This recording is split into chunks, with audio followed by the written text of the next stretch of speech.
Hello, my name is Toyin Akinfolarin, your emotional health and life coach. Even with the best of intentions for our children, things can go terribly wrong. About a year ago, I met a lady called Lola on the train. Her son had suffered a breakdown. She was trying to make sense of what had happened to her precious son. Lola told me that her son Martin had been taking substances and had suffered a mental breakdown.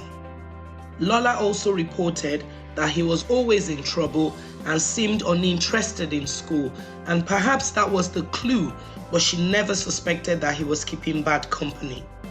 Lola was full of regrets and had many what-ifs.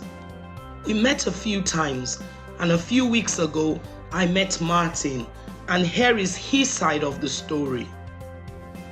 My name is Martin, and I am 17 years old. This is my story.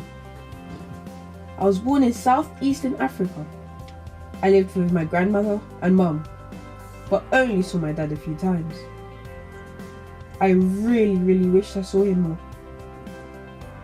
One day, mum said she was going away for a while. I would come back to get me. I was left with grandma for a long time. We had a special bond, and it was all because grandma made me feel special. Mum came back and said she was moving me to a new home with lots of nice things. I was happy.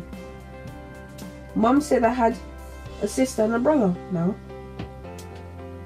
I was told grandma would come too, but sadly, she never did.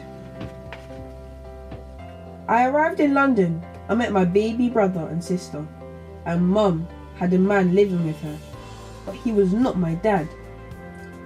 I wished my dad was there. I was happy to go to school, but the kids laughed at me and the way I spoke, so I stopped talking in school. The teachers thought I was not interested, and they picked on me. Mum was always angry that I was not doing well in school. The kids also called me Spotty because of the spots I had on my face. I hated school. I didn't want to go to it. When I told my mum about the kids in school, she could not understand why I would allow kids my age to taunt me. She even said she did not give birth to a weakling. I was way too ashamed to tell her again. At other times, she was so angry with me and even cried about the fact that she wanted a better life for me. And I have chosen to bring her shame. I started to feel unwanted and unloved. I was a disappointment. I didn't even have a father. I miss my grandmother. Everything was falling apart. I became angry and started to fight back in school. I get into trouble at home. Eventually, I became friends with the bad boys in the playground because I wanted to be bold like them. This was what eventually led to my breakdown. I was heartbroken when Martin told me his story. The difference between Lola and Martin's story is the lack of communication. Talking to your child means looking beyond what your emotion is telling you. It means understanding your child because you know them from having a close relationship with them. It means having some form of trust that what you see now is unusual for the child you know.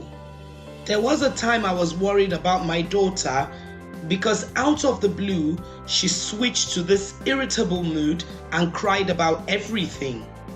I also noticed that every time I ignored my own emotion emerging from her behavior and I drew her close and gave her a treat, she was fine. I eventually worked out that this was her signal for hunger because she had a fast metabolism. Now, all I have to say is, do you want to eat? Have you had some food? There is some pasta in the fridge. Your story may not be as eventful as Martin and Lola's, but remember, Martin's story happened over a significant number of years. Trust is the most important part of a relationship, closely followed by communication. I think if you have those two things, everything else falls into place. Your affection, your emotional connection, says Vanessa Leche. Thank you for watching. Like, subscribe, share, and don't forget to turn on notification. Goodbye.